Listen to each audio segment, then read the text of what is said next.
Volver a casa debería haber sido el día más feliz de mi vida, pero se convirtió en el inicio de mi peor pesadilla. Nunca imaginé que, al abrir la puerta del apartamento de lujo que compré con el sudor de 12 años de trabajo en el extranjero, encontraría a mi propia hija arrodillada, siendo tratada como una esclava por el hombre que juró amarla. Lo que van a escuchar a continuación no es solo una historia de sufrimiento familiar, es la crónica de una guerra silenciosa que tuve que librar contra un sistema corrupto, contra un juez comprado y contra el tiempo, todo para salvar la vida de mi nieto antes de que una tragedia anunciada nos destruyera para siempre. Si creen que conocen los límites de la crueldad humana, esperen a escuchar lo que descubrí detrás de las puertas cerradas de mi propia casa. Pero antes de que continúe, verifica si ya te suscribiste al canal, deja tu like y cuéntame en los comentarios desde donde estás escuchando mi historia. Me gustaría mucho saber hasta dónde ha llegado. Mi nombre es Lucía Ortega, tengo 58 años, y esta es la historia de cómo descubrí que proteger a quien amamos, a veces, significa luchar contra la propia persona que queremos salvar. Regresaba de Londres después de 12 años trabajando como enfermera, ansiosa por abrazar finalmente a mi hija Sofía y conocer en persona a mi nieto de 5 años, Mateo. Les había avisado que llegaría en el vuelo de la noche, pero terminé consiguiendo uno antes. 12 años en Londres habían valido cada hora extra. Trabajé en 3 turnos, viví en una habitación alquilada minúscula en las afueras, todo para juntar dinero suficiente para garantizar que Sofía y Mateo tuvieran seguridad. El apartamento de 3 habitaciones en la calle de Serrano, cerca de la Plaza de Colón, costó cada céntimo que ahorré. Era mi regalo para mi hija, un lugar donde ella estaría siempre protegida. En las últimas semanas, Sofía y yo lo habíamos planeado todo. Yo llegaría en el vuelo de Iberia que aterrizaba a las 10 de la noche. Ella me recogería en Barajas con Mateo. Pero en el aeropuerto de Heathrow conseguí un vuelo más temprano que me pondría en Madrid a las 5 de la tarde. Pensé en llamar a Sofía, pero decidí darle una sorpresa. Llegar antes, estar allí cuando ella volviera de recoger a Mateo del colegio, ver la alegría en su rostro. Las calles de Madrid parecían iguales y completamente diferentes al mismo tiempo. La Puerta de Alcalá seguía vigilando la ciudad, el Retiro continuaba hermoso, pero algo en la energía de la ciudad había cambiado, o tal vez era yo la que había cambiado. El taxi paró frente al edificio señorial. Arquitectura clásica, portero 24 horas, exactamente el tipo de lugar seguro que siempre quise para mi familia. Mi entrada ya estaba previamente autorizada por Sofía. Doña Lucía, ha llegado usted antes. Doña Sofía no comentó que ya estaba en España, dijo el portero. Es una sorpresa, sonreí, con el corazón acelerado de emoción. Subí en el ascensor, con las maletas pesadas pero el corazón ligero. Iba a ver a mi hija e iba a abrazar a mi nieto. Llegué a la puerta del apartamento, puse la maleta en el suelo silenciosamente y marqué mi código en la cerradura electrónica. 1, 5, 7, el cumpleaños de Sofía. La cerradura se abrió con un clic suave. Empujé la puerta despacio, sonriendo mientras me preparaba para gritar ¡sorpresa! Pero la palabra murió en mi garganta cuando oí la voz de un hombre viniendo de la cocina. Eres demasiado tonta hasta para limpiar bien. ¿Quieres cobrar otra vez hoy? Mi sangre se congeló en las venas. A través del pasillo vi a Sofía de rodillas en el suelo de la cocina, fregando el vómito de las baldosas de porcelana con las manos temblando. Llevaba una camiseta vieja y descolorida, el cabello recogido en una coleta descuidada. Mi hija, que siempre fue tan presumida, que adoraba arreglarse, parecía una sombra de sí misma.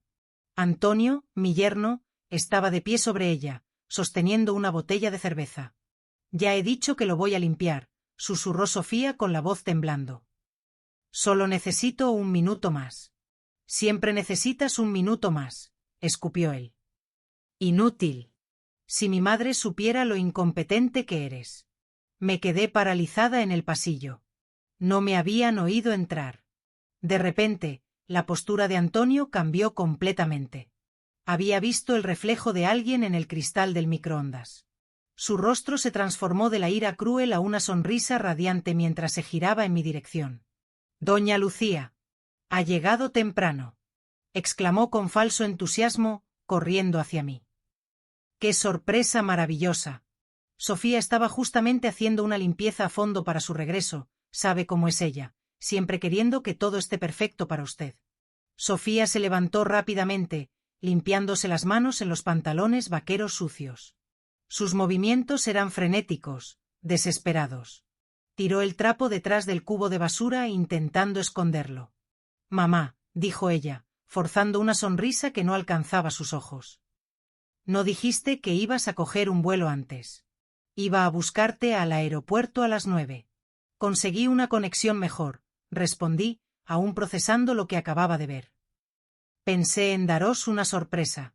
Una figura pequeña apareció detrás de las piernas de Sofía. Mateo, viéndome en persona por primera vez. Sus ojos marrones grandes me estudiaron con curiosidad y algo que pareció miedo. Mamá, susurró Mateo. ¿Quién es esa señora?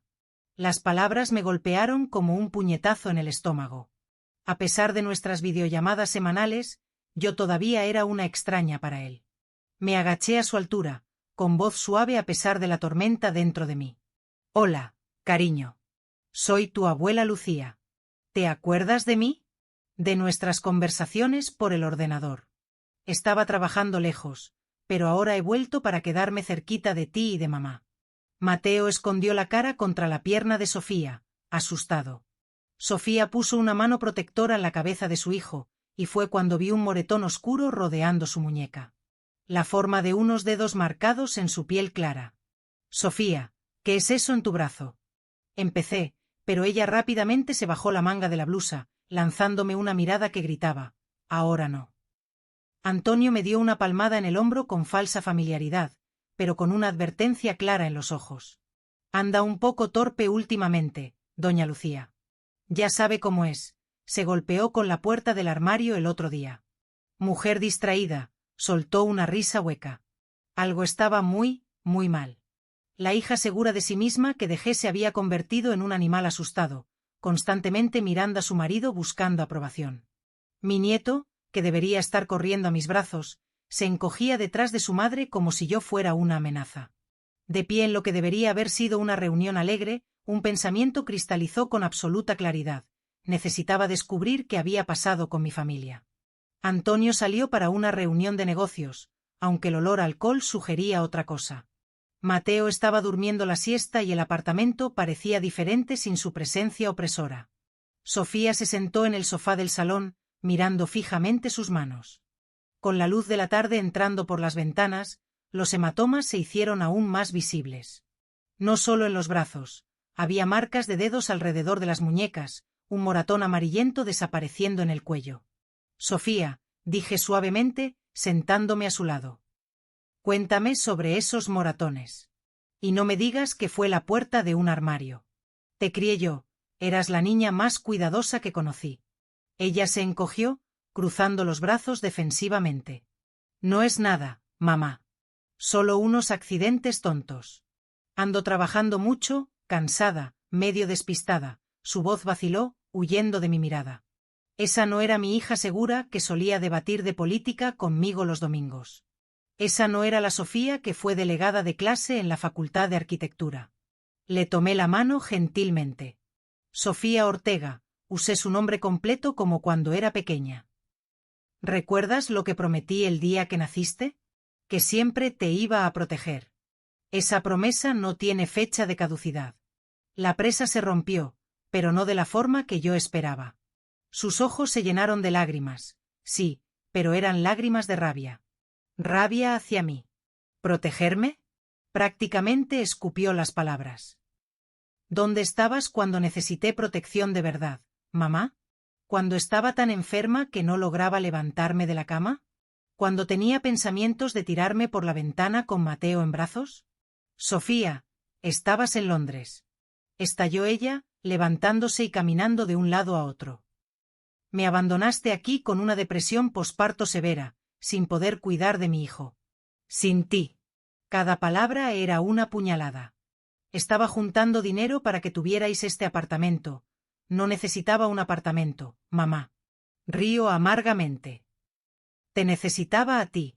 Necesitaba a mi madre cuando estaba en el psiquiátrico, cuando los médicos dijeron que yo era un peligro para mí misma y para Mateo. Sentí el mundo derrumbarse.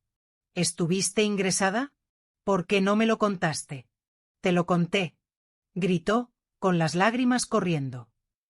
Te llamé llorando, suplicando que volvieras, Y tú dijiste que no podías dejar el trabajo, que estabas casi juntando el dinero que faltaba. ¿Recuerdas? El recuerdo me golpeó como un tren. 5 años atrás, Sofía me había llamado en pánico diciendo que estaba teniendo pensamientos malos. Yo le había dicho. Dios, yo le había dicho que eran solo las hormonas, que pasaría, que necesitaba 6 meses más de trabajo para cerrar la compra del piso. Cuando colgaste aquel teléfono, continuó Sofía con la voz quebrada, intenté suicidarme, mamá. Me tomé un frasco entero de pastillas para dormir. Si Antonio no hubiera llegado a casa en ese momento. Mi visión se nubló de lágrimas. La familia del me salvó, susurró ella. Su madre, doña Isabel, se quedó viviendo aquí 3 meses cuidando de mí y de Mateo.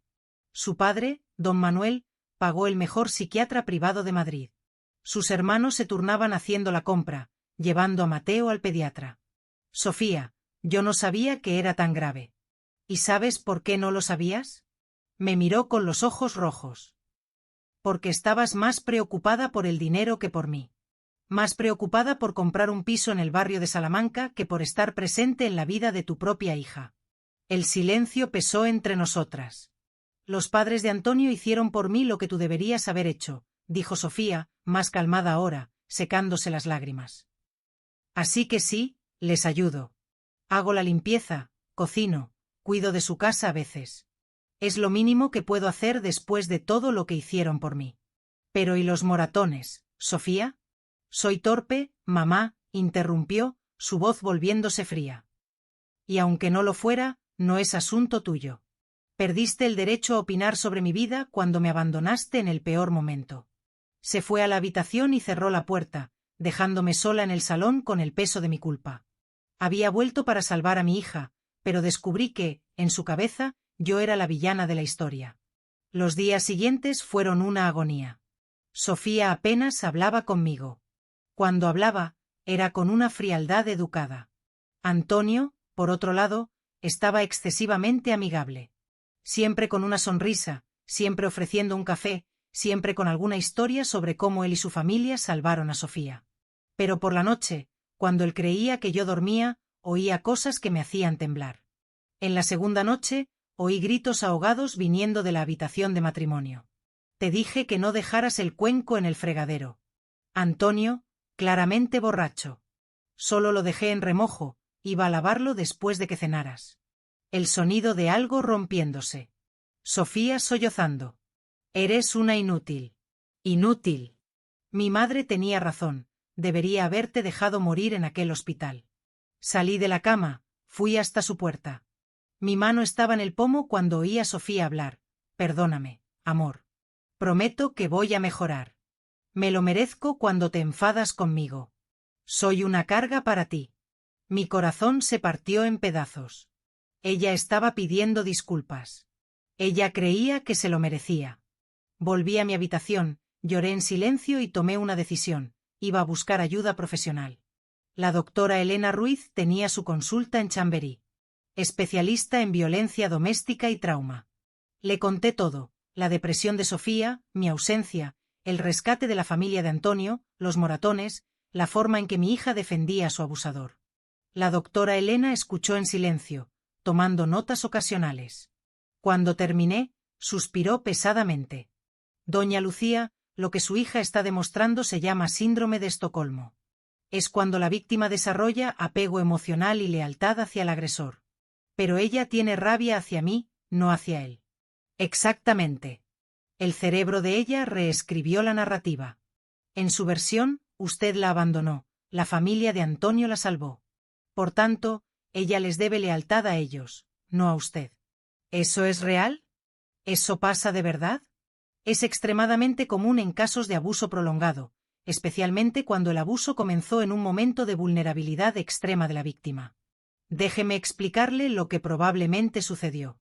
Cogió un bolígrafo y empezó a dibujar una línea de tiempo en un papel.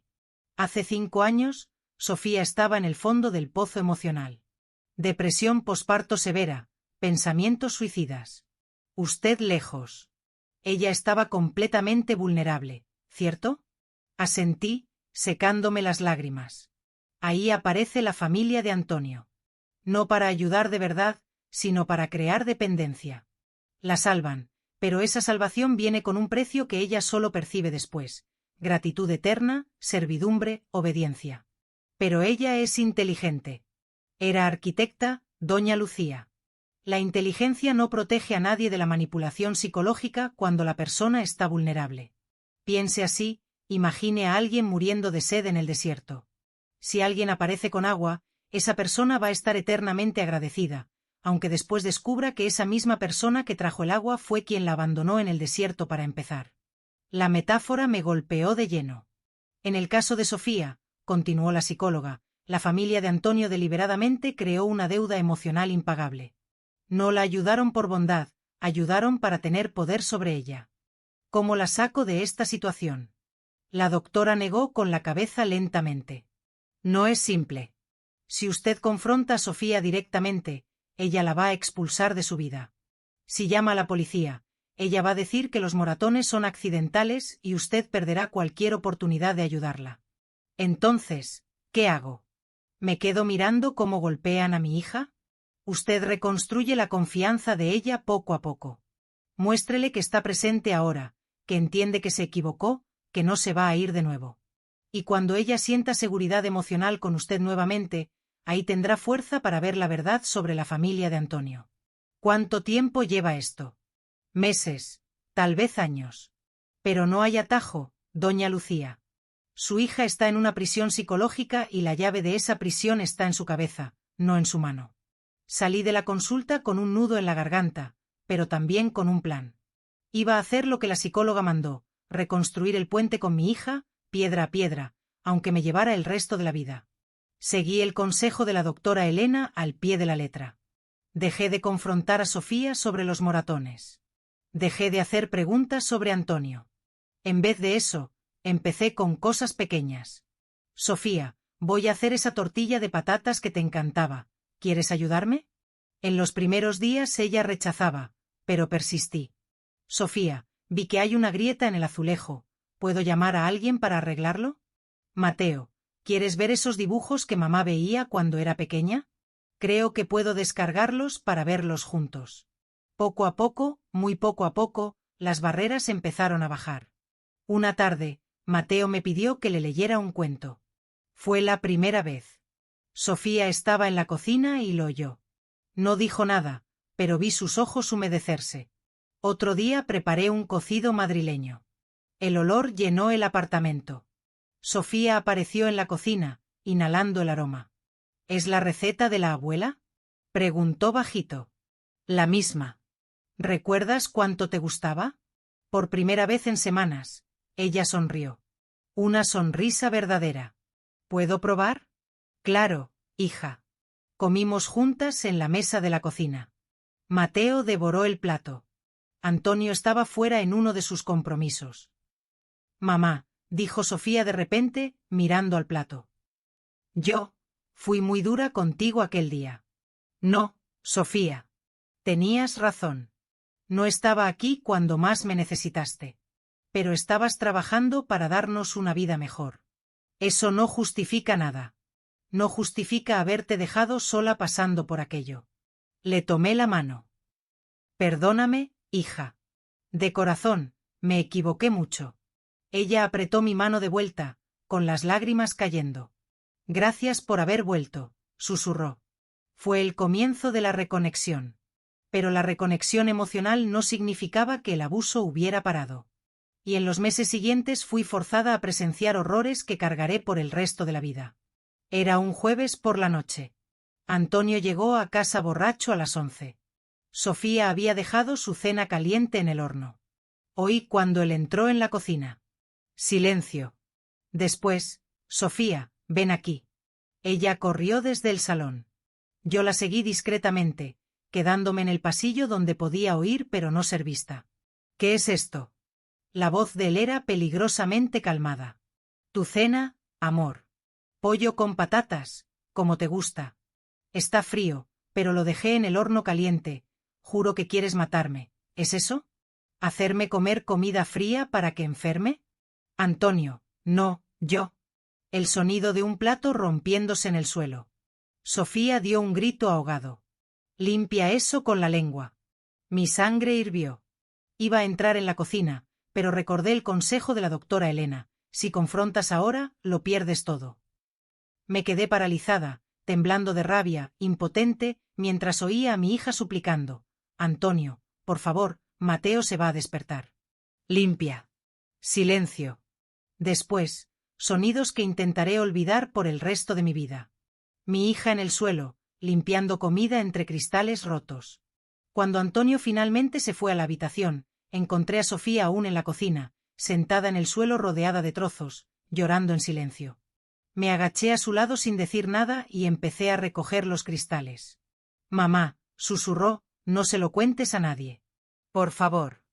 Hija, si alguien lo sabe, él dice que va a probar que estoy loca. Que me van a quitar a Mateo. No puedo perder a mi hijo, mamá. Aguanto cualquier cosa menos perder a mi hijo. La abracé allí mismo, en el suelo de la cocina, mientras ella lloraba, y empecé a planear. Aquella noche en el suelo de la cocina cambió algo dentro de mí. Ya no era solo la madre preocupada, ahora era una mujer con una misión. Sabía que las lágrimas no salvarían a Sofía, y las palabras tampoco. Necesitaba pruebas. Pruebas irrefutables que ningún juez, por muy amigo que fuera de la familia de Antonio, pudiera ignorar. A la mañana siguiente, esperé a que Antonio saliera y a que Sofía llevara a Mateo al colegio. Dije que iría a dar un paseo por el Parque del Retiro, pero mi destino era otro. Fui a una tienda especializada en seguridad y espionaje cerca de Gran Vía. Me sentía como una delincuente entrando allí, mirando por encima del hombro, con miedo de que alguien me reconociera, aunque eso fuera imposible. Compré 3 cámaras. Una estaba oculta en un osito de peluche, perfecta para la habitación de Mateo. Otra parecía un cargador de teléfono común, que coloqué estratégicamente en el enchufe de la cocina, el escenario principal de las torturas de Antonio. La tercera era un pequeño dispositivo que escondí entre los libros del salón. Instalarlas fue el momento más tenso de mi vida. Mis manos temblaban tanto que casi dejo caer el cargador 2 veces. Cada ruido del ascensor me hacía saltar el corazón. Hazlo por Mateo, hazlo por Sofía, me repetía como un mantra. Cuando terminé, me senté en el sofá, fingiendo leer una revista, mientras mi estómago se retorcía de nervios. Durante las 2 semanas siguientes, las cámaras grabaron el infierno. Vi grabaciones que me hicieron vomitar. Antonio tirándole el café caliente a Sofía porque tenía demasiado azúcar. Antonio despertándola a las 3 de la mañana a gritos porque no encontraba sus calcetines favoritos. Y lo peor, vi a mi nieto, Mateo, escondido debajo de la cama, tapándose los oídos mientras su padre gritaba en la habitación de al lado. Con ese material en un pendrive, busqué a un abogado. El doctor Javier Soler tenía su despacho en el Paseo de la Castellana y fama de ser un tiburón en casos de divorcio. Le mostré los vídeos. Su rostro se endureció a medida que avanzaban las imágenes. Tenemos un caso sólido para la custodia completa y una orden de alejamiento, doña Lucía, dijo él, cerrando el portátil. Esto es violencia doméstica de manual, maltrato psicológico y físico. Entonces, ¿vamos a la policía ahora mismo? Pregunté, sintiendo un alivio inmenso. El abogado suspiró y se quitó las gafas. No es tan sencillo. He investigado a la familia de su yerno. Su padre, don Manuel, no es solo un hombre rico. Es un magistrado retirado con muchísimos contactos en los juzgados de Plaza de Castilla. Si presentamos esto sin una estrategia blindada, pueden alegar que los vídeos fueron manipulados, que usted violó la privacidad en el domicilio conyugal, o peor, hacer que el caso caiga en manos de algún amigo del padre. ¿Me está diciendo que la justicia no va a proteger a mi hija porque el padre de él es importante? Le estoy diciendo que necesitamos ser más listos que ellos. Pripera Sofía. Ella tiene que estar dispuesta a declarar. Sin la declaración de la víctima, incluso con estos vídeos, la defensa de Antonio será feroz. Salí del despacho con el peso del mundo sobre mis hombros. Necesitaba convencer a Sofía de que teníamos una salida segura. Pero no tuve tiempo. Antonio, como el depredador que era, olió el peligro. Había notado el cambio en Sofía. Ella estaba menos sumisa, sonreía más cuando estaba conmigo. Yo ya no me escondía en mi habitación, ocupaba espacios en la casa, desafiaba sus miradas con las mías. Él sabía que yo era una amenaza para su reinado de terror. Y decidió eliminarme. Fue un martes por la tarde. Sofía había salido a hacer la compra y se había llevado a Mateo. Estábamos solos en el apartamento, Antonio y yo. Él estaba en el salón, viendo la televisión, aparentemente tranquilo. Yo fui a la cocina a por un vaso de agua. Doña Lucía, me llamó. Su tono era tranquilo, demasiado tranquilo. Fui hasta el arco de la puerta del salón. Sí, Antonio. Sé que fuiste a ver a un abogado, dijo, sin apartar la vista de la pantalla. Me quedé helada. ¿Cómo lo sabía? No sé de qué hablas. Él se giró despacio, con esa sonrisa que me helaba la sangre. Mi padre todavía tiene amigos en todas partes. Un pajarito le dijo que una tal Lucía Ortega estaba preguntando cómo quitarle la custodia a un padre ejemplar. Se levantó y caminó hacia mí. Retrocedí instintivamente hasta chocar con la encimera de la cocina. Te vas a ir de esta casa hoy, Lucía. Y te vas a ir por las malas. Esta casa es mía, dije, intentando mantener la voz firme. Yo la pagué. Está a nombre de Sofía, pero fue mi dinero. Tú eres el que sobra aquí. Antonio se rió. Una risa seca y sin humor. ¿Tuya? Todo lo que hay aquí es de quien tiene el poder. Y tú, vieja entrometida, acabas de perder el tuyo. Lo que sucedió a continuación fue tan rápido y tan calculado que tardé segundos en procesarlo. Antonio cogió un jarrón de cristal pesado que había sobre la mesa auxiliar. Me miró a los ojos, y con fuerza, se golpeó a sí mismo en la frente con el jarrón. ¡Gas! El cristal no se rompió, pero le abrió una brecha en la ceja. La sangre empezó a brotar inmediatamente, cayendo sobre su camisa blanca impecable. ¿Qué haces? Grité, horrorizada. No respondió. Se agarró la camisa y la rasgó violentamente por el pecho. Tiró una silla al suelo.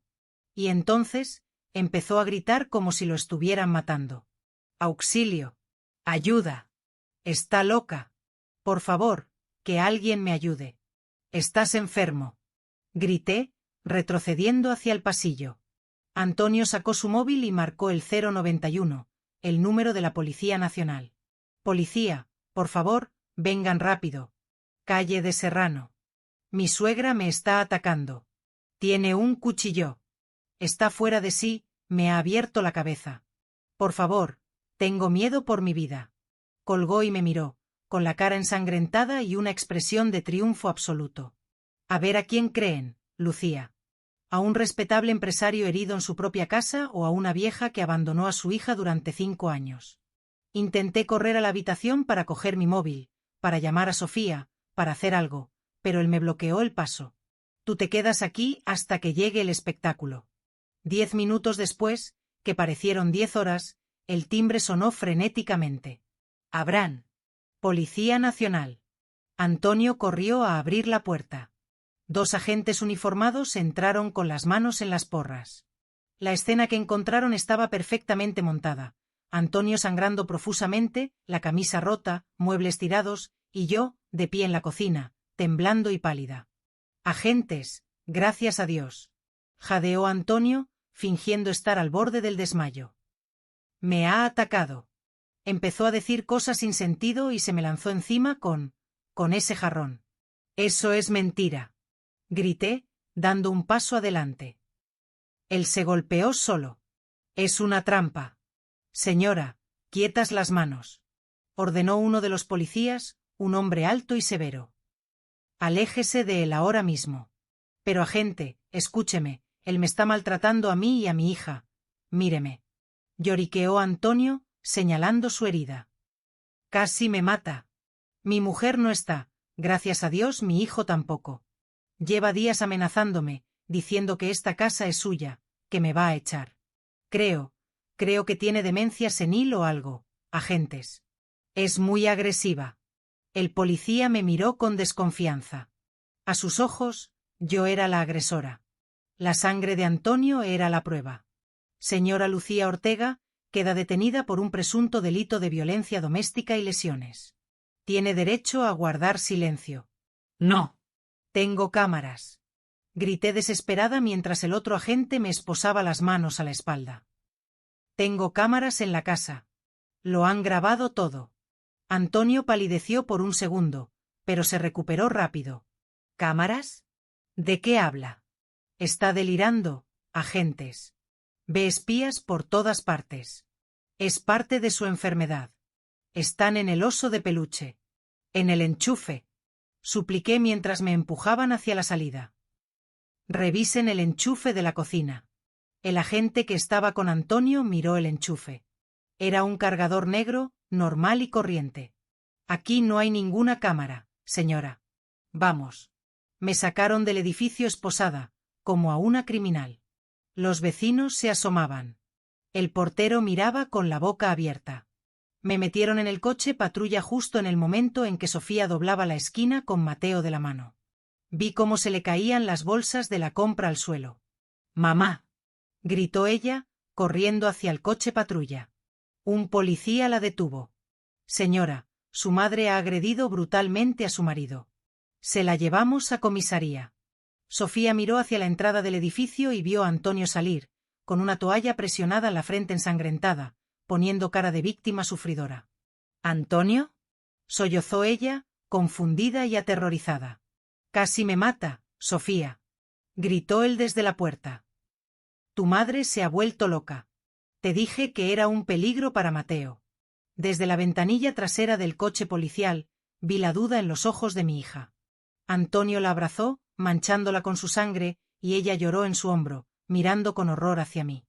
«Es mentira, Sofía», grité golpeando el cristal, aunque no podían oírme.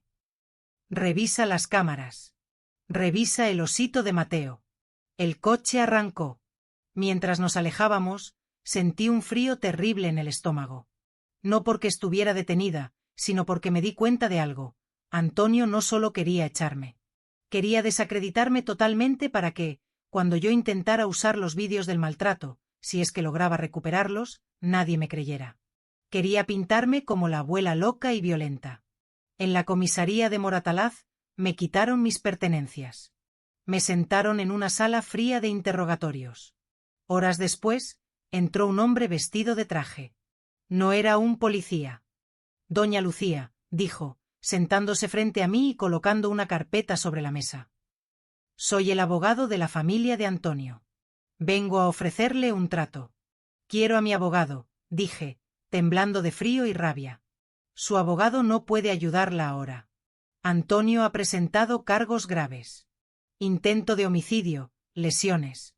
Con el parte médico y el testimonio de los agentes, usted podría pasar los próximos años en prisión preventiva». Me miró a los ojos con una calma reptiliana. «Oh, puede firmar esto». Deslizó un papel hacia mí. «Es una orden de alejamiento voluntaria. Usted admite que tuvo un brote psicótico, acepta irse de Madrid y no volver a acercarse a menos de 500 metros de su hija, su nieto o Antonio. A cambio, Antonio retira los cargos penales y usted queda libre esta misma noche». «Jamás», escupí. «No voy a abandonar a mi hija otra vez». «Piénselo bien», sonrió él. «Si va a la cárcel, no podrá proteger a nadie. Y créame, don Manuel se asegurará de que el juez que toque su caso sea comprensivo con el dolor de un hijo agredido». Estaba atrapada. Si firmaba, perdía a mi familia. Si no firmaba, iba a la cárcel y perdía a mi familia. Pero entonces, recordé algo. Algo que Antonio y su abogado no sabían. Las cámaras no grababan en una tarjeta de memoria dentro del dispositivo. Grababan en la nube. Y yo tenía la contraseña. Levanté la cabeza y miré al abogado a los ojos. «No voy a firmar nada. Quiero hacer mi llamada». Él cerró la carpeta, molesto. «Está cometiendo un error terrible, doña Lucía». «El error fue de ustedes», respondí con una calma que no sentía. Al creer que sigo siendo la misma mujer asustada que se fue a Londres. Marqué el número del doctor Javier Soler. «Javier», dije cuando contestó. «Estoy detenida». Antonio activó la trampa. «Necesito que accedas a la nube ahora mismo. El usuario es Justicia para Sofía y la contraseña es la fecha de nacimiento de Mateo. Descárgalo todo antes de que intenten borrarlo. Y Javier, prepárate, porque vamos a declarar la guerra». Pasé la noche en el calabozo. El olor a orina y desinfectante era insoportable, pero mi mente estaba clara. Antonio había ganado la batalla de hoy, pero me había dado, sin saberlo, el arma perfecta para ganar la guerra. Porque en su actuación para la policía, se le olvidó un detalle: la cámara del salón también grababa audio. Y había grabado su confesión antes de golpearse: mi padre tiene amigos en todas partes. Al día siguiente, me llevaron ante el juez de guardia. Y cuando entré en la sala, mi corazón se detuvo. El juez que estaba sentado en el estrado no era un desconocido. Lo había visto en fotos en el salón de la casa de mi hija. Era el padrino de boda de Antonio. El sistema estaba, efectivamente, podrido. La noche que pasé en los calabozos de la comisaría de Moratalaz fue solo el preámbulo del infierno. El olor a orina rancia y desinfectante barato se me quedó impregnado en la ropa, pero lo que realmente me asfixiaba era la incertidumbre. No sabía dónde estaba mi hija, no sabía quién tenía a mi nieto. A la mañana siguiente, el traslado a los juzgados de Plaza de Castilla fue un espectáculo degradante. Esposada, escoltada como una terrorista, fui conducida a través de pasillos laberínticos hasta la sala de vistas número 4. Mi abogado, el doctor Javier Soler, me esperaba allí. Su rostro estaba pálido, tenso. Lucía, escúchame, susurró antes de que entrara el juez. Han movido hilos que no sabía que existían. Esto va a ser una ejecución sumaria. Todos en pie, gritó el alguacil. Cuando el juez entró, sentí que las piernas me fallaban. No era un juez de guardia aleatorio. Era don Alfonso Barroso. Mi mente viajó instantáneamente 7 años atrás, al día de la boda de Sofía. Recordé a ese mismo hombre, con una copa de champán en la mano, abrazando a don Manuel, el padre de Antonio, y brindando por la unión de 2 grandes familias. Era el padrino de Antonio. Señoría, la voz de Javier tembló de indignación contenida. Presento en este acto una recusación formal contra este tribunal. Existe una amistad manifiesta y pública entre vosa señoría y la familia del denunciante. Juzgar este caso sería una prevaricación flagrante.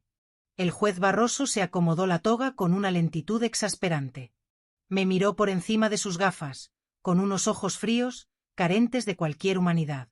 Doctor Soler, su solicitud es impertinente, extemporánea y roza el desacato. Si vuelve a interrumpir, le expulsaré de la sala. Pero tenemos pruebas exculpatorias, insistió Javier, abriendo su portátil con desesperación. Tenemos vídeos que demuestran que el señor Santos se autolesionó. Es una simulación de delito. Barroso golpeó el mazo con un sonido seco que resonó como un disparo. Este juzgado no admitirá grabaciones obtenidas ilegalmente, violando la sagrada intimidad del domicilio conyugal. Son inadmisibles. Es la verdad. Grité, incapaz de contenerme. Él se golpeó solo. Quiere robarme a mi hija. Silencio. Rugió el juez. Luego, con una calma letal, dictó sentencia sobre mi libertad. Dada la extrema gravedad de las lesiones del señor Santos, la falta de arraigo de la acusada, que ha vivido 12 años en el extranjero, y su evidente inestabilidad mental peligrosa, decreto prisión provisional, comunicada y sin fianza. La acusada será trasladada inmediatamente al Centro Penitenciario Madrid V, en Soto del Real. Antonio, sentado en el banco de la acusación con un vendaje teatral en la cabeza, se giró levemente. Me dedicó una sonrisa minúscula, casi imperceptible, pero sus ojos gritaban: te dije que ganaríamos. Me arrastraron fuera de la sala mientras yo gritaba el nombre de Mateo. El sistema no había fallado. El sistema funcionaba perfectamente para quienes lo habían comprado. Soto del Real, módulo de mujeres. Los días siguientes fueron una neblina gris. Me quitaron mi ropa, mis pertenencias, mi nombre. Me convertí en la interna número 4028. La cárcel no es como en las películas. Es un lugar de aburrimiento infinito y miedo constante. El frío de la sierra madrileña se colaba por los barrotes, calándome hasta los huesos. Pasé 3 días mirando a la pared de mi celda, negándome a comer. Al 4.º día, Javier consiguió el permiso de visita. Cuando lo vi a través del cristal blindado del locutorio, supe que las noticias eran devastadoras. Tenía ojeras profundas y la camisa arrugada, como si llevara días durmiendo en el despacho. Lucía, la situación es crítica, dijo, y su voz sonaba rota a través del interfono. Han acelerado todo. ¿Dónde están? Pregunté, pegando la palma de la mano al cristal frío. Don Manuel ha solicitado la incapacitación legal de Sofía. Han presentado informes psiquiátricos firmados por 3 doctores de prestigio, todos amigos de la familia, por supuesto, alegando que Sofía sufrió un brote psicótico violento al ver a su madre intentar matar a su marido. Mentira. Saben que ella es la única testigo. Exacto. Por eso la han neutralizado. La han ingresado en la Clínica San Rafael, un centro psiquiátrico de alta seguridad en la sierra. Es una fortaleza, Lucía. Muros de 3 metros, seguridad privada. Está incomunicada. ¿Y Mateo? La pregunta me quemaba la garganta. El juez Barroso otorgó la custodia temporal a los abuelos paternos esta mañana. Tienen al niño. Me dejé caer en la silla, derrotada. Hemos perdido, Javier. Tienen el dinero, tienen la ley, tienen a mi familia. Yo soy solo una enfermera vieja y presa. No, dijo Javier, y vi un destello de furia en sus ojos que no había visto antes. Tienen dinero, sí. Pero cometieron un error. La arrogancia. Creyeron que eras una anciana estúpida que no sabía usar la tecnología. Sacó un pendrive de su bolsillo y lo sostuvo frente al cristal. He pasado las últimas 72 horas con un ingeniero de sonido. Analizamos el audio del vídeo que el juez rechazó. Limpiamos el ruido ambiente, subimos las frecuencias bajas. ¿Y qué? Antonio solo gritaba. Antes de gritar. Justo cuando coge el jarrón y se mira al espejo. Murmura algo para sí mismo, pensando que nadie lo oiría. Dice, papá ya tiene al notario listo, esta vieja se va a ir sin nada, igual que la de Toledo. Me quedé helada. ¿Igual que la de Toledo? Tiramos de ese hilo. Investigamos propiedades a nombre de empresas fantasma de Don Manuel, en Toledo. Encontramos una finca de caza. Y encontramos una denuncia de desaparición de hace 3 años. Una mujer rica, viuda, que se casó con un primo de Antonio y luego desapareció dejando todo su patrimonio a la familia Santos. Son una mafia, susurré, horrorizada. Son una organización criminal. Y esto, señaló el pendrive, es la llave para destruirlos. Pero no podemos usar la vía legal, Lucía. El juez Barroso bloquearía cualquier prueba. Tenemos que hacer estallar la bomba fuera del juzgado. Javier se acercó más al cristal, bajando la voz. Tengo un contacto en la UDEF, la Unidad de Delincuencia Económica y Fiscal. El inspector Martínez. Lleva años sospechando de don Manuel por blanqueo de capitales, pero nunca tuvo un delito de sangre o una prueba directa. Ahora la tiene. Pero Martínez dice que para detenerlos antes de que huyan, necesitamos generar caos. Necesitamos que la opinión pública obligue a la Fiscalía General a intervenir por encima del juez Barroso. ¿Qué me estás pidiendo? Te pido autorización para filtrar el vídeo a la prensa. Sin censura. Que toda España vea a Antonio rompiéndose la camisa y confesando. Pero en cuanto eso salga, Lucía, ellos sabrán que es el fin. Son ratas acorraladas.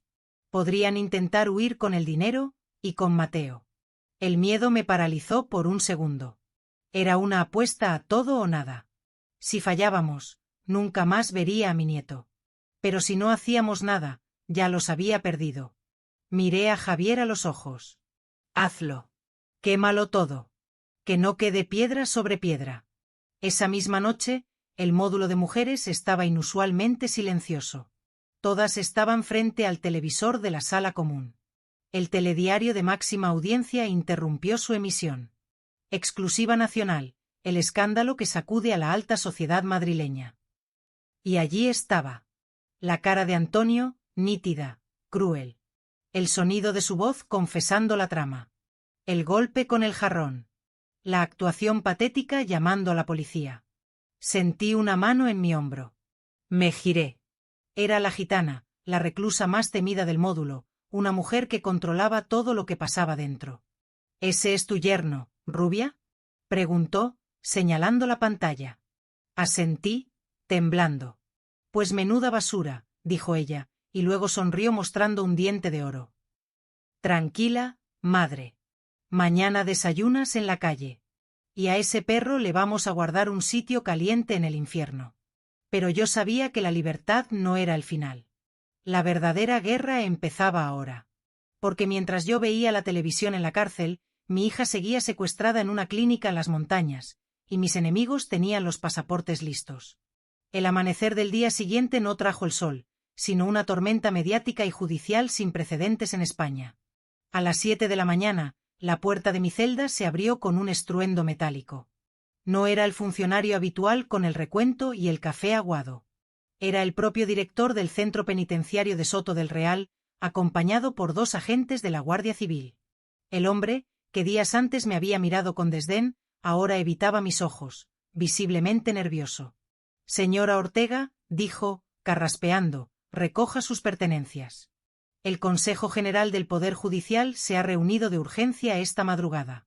El juez Barroso ha sido suspendido cautelarmente de sus funciones. El juzgado de guardia número 5 hectáreas emitido una orden de libertad inmediata y sin cargos para usted. Es libre. Salí de la prisión con la misma ropa con la que entré, pero con el alma transformada. Al cruzar la última verja de seguridad, el mundo estalló en luces. Decenas de fotógrafos, unidades móviles de televisión y periodistas se agolpaban en la entrada. El vídeo filtrado había convertido mi pesadilla privada en un asunto de Estado. Un coche negro, un Audi con los cristales tintados y el motor en marcha, se abrió paso entre la multitud tocando el claxon. La puerta trasera se abrió y vi a Javier. Sube, Lucía. Rápido. Me lancé al interior del coche. Al volante no había un chofer, sino un hombre con chaleco táctico de la Policía Nacional y cara de pocos amigos. Lucía, él es el inspector Martínez, de la UDEF, presentó Javier, mientras el coche arrancaba dejando atrás a la prensa. No tenemos tiempo para celebraciones. La filtración del vídeo ha provocado el pánico en el clan Santos. Martínez me miró por el retrovisor mientras aceleraba por la autovía 1, poniendo la sirena azul sobre el techo. Nuestras escuchas telefónicas están ardiendo, Lucía. A las 8 de la mañana, don Manuel vació las cuentas en paraísos fiscales y activó un plan de fuga. Han contratado un jet privado en el aeropuerto ejecutivo de Torrejón de Ardoz. El plan de vuelo es para Marruecos, y de ahí a un país sin tratado de extradición. ¿Se llevan a Mateo? Pregunté, sintiendo que el aire me faltaba. El niño está con ellos. Es su seguro de vida. Miré el reloj del salpicadero. Eran las 9:15. ¿Y Sofía? Grité. No podemos irnos sin Sofía. El rostro de Martínez se oscureció. Hubo un silencio denso en el coche. Don Manuel hizo una última llamada a la clínica San Rafael antes de salir de su mansión, dijo el inspector con voz grave.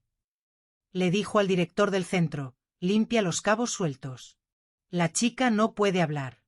Nunca. Sentí un frío glacial recorrerme la espina dorsal. ¿La van a matar? Susurré. O a dejarla vegetal, dijo Javier, pálido. Una sobredosis accidental o una lobotomía química. Es la forma más limpia de silenciar a un testigo clave. Tenemos que dividirnos, ordenó Martínez por la radio del coche. Equipo Alfa y Bravo, diríjanse al aeropuerto de Torrejón. Intercepten el jet matrícula ECJRT. Prioridad absoluta, asegurar la integridad del menor. Uso de fuerza autorizado si intentan despegar. ¿Y nosotros? Pregunté. Nosotros vamos a la sierra, dijo Martínez, pisando el acelerador a fondo. Vamos a sacar a su hija del infierno. El trayecto hacia la sierra de Guadarrama fue una carrera contra la muerte. El coche policial devoraba kilómetros a casi 200 por hora, esquivando el tráfico matutino. Yo iba rezando en el asiento de atrás, apretando los puños hasta que los nudillos se pusieron blancos. Aguanta, Sofía. Mamá va a buscarte. No te duermas. La clínica San Rafael emergía entre los pinares como una fortaleza de piedra y cristal. Muros de 3 metros, cámaras de seguridad, silencio. No era un hospital, era una cárcel de lujo para secretos inconfesables. Al llegar al portón principal, 2 guardias de seguridad privada armados nos bloquearon el paso. Propiedad privada. No pueden pasar sin orden judicial.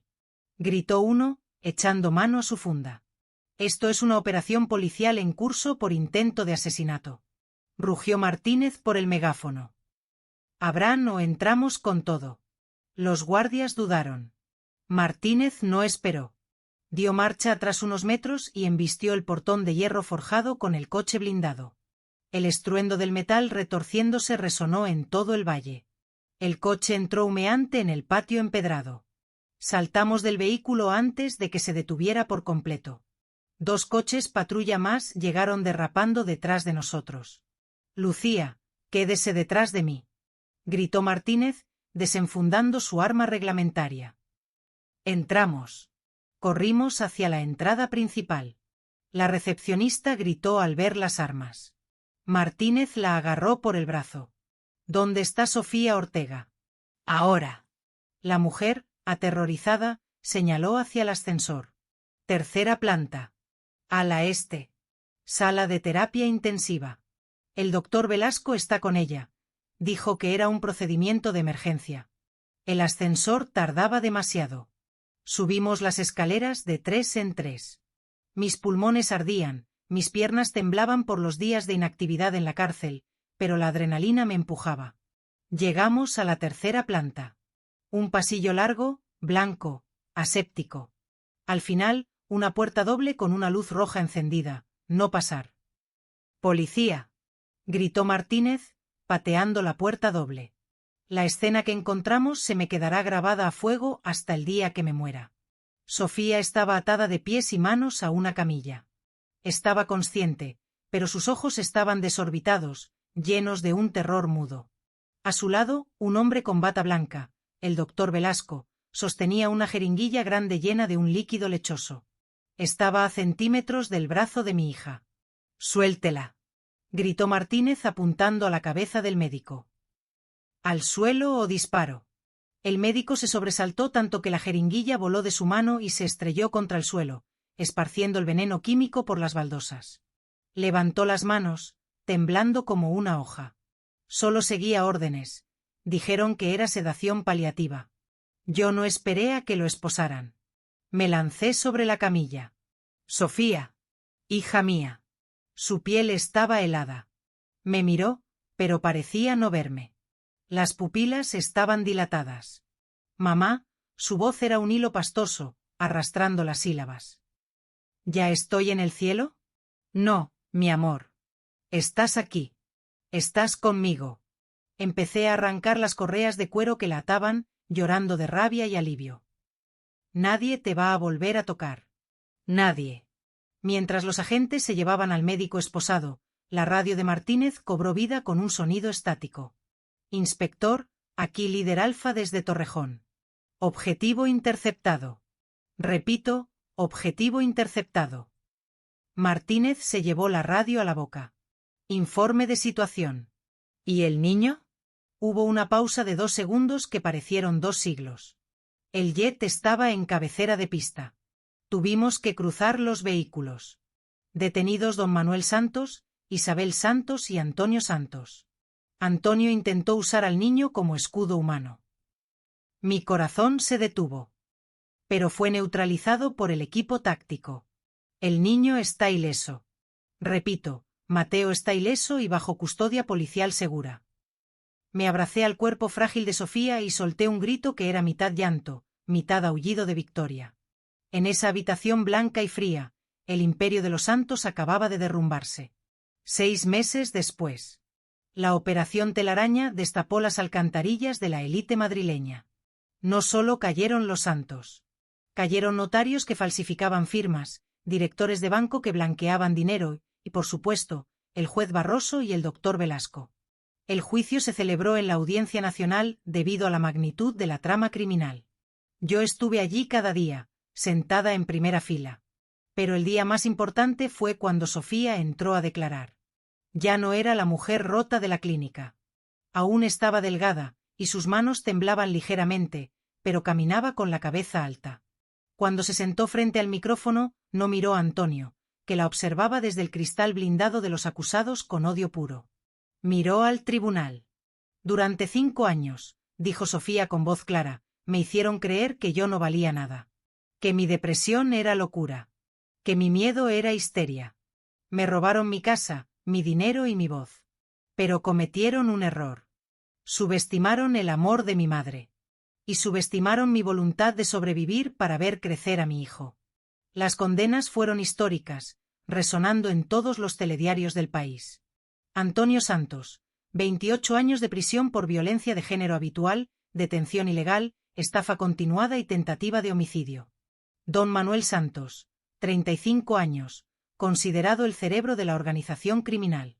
Morirá en la cárcel.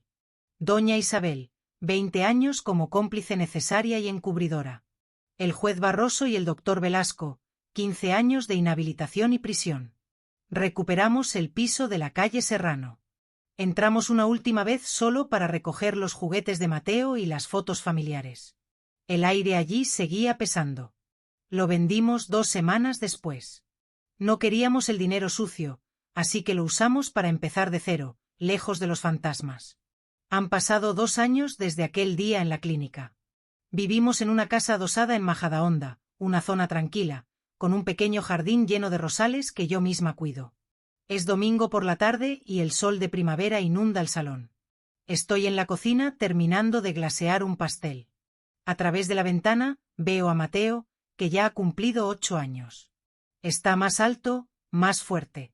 Corre detrás de nuestro perro, un golden retriever que adoptamos hace poco, riendo a carcajadas. Esas risas son la mejor música que he escuchado en mi vida. La puerta del jardín se abre y entra Sofía. Trae las mejillas sonrosadas por el sol.